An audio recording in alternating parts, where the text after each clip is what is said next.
Hey everyone, welcome back to StudySession. In this video, we will be talking about the ABS function in Microsoft Excel. Typing in equals ABS and clicking on the function name, we will get to see a small description of what the function is used for. It states that this function returns the absolute value of a number that we supply it as an argument. As you can see above here, the ABS function takes in a single argument, which is the number that we want to calculate the absolute value of. For example, if you want to calculate the absolute value of minus 5, we could type equals ABS negative 5 into this cell. This will output 5, which is the absolute value of minus 5.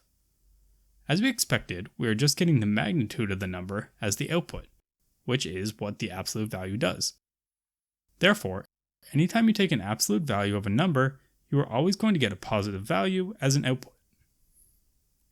In addition to using a single cell as the argument for the ABS function, you can also use a range of cells. For example, if you have a list of negative and positive numbers in our values column here, you could calculate the absolute value of each number by typing equals ABS and then selecting A1, and then from here we can drag this formula down by this green little circle here. This will return the list of absolute values of the numbers in cells A1 to A5. The absolute value function can also be used within a formula. By incorporating ABS into calculations, we can find the absolute value of the result. For example, equals ABS and then summing A1 to A3 returns the absolute value of the sum of numbers in cells A1 to A3. The ABS function in Microsoft Excel is a simple yet powerful tool that can be used to quickly calculate the absolute value of any number in Microsoft Excel. Using the ABS function can save you time and effort when working with large sets of data within Microsoft Excel.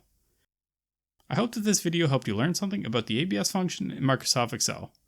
If you enjoyed, please like, subscribe, and consider checking out our YouTube memberships by clicking that join button down below.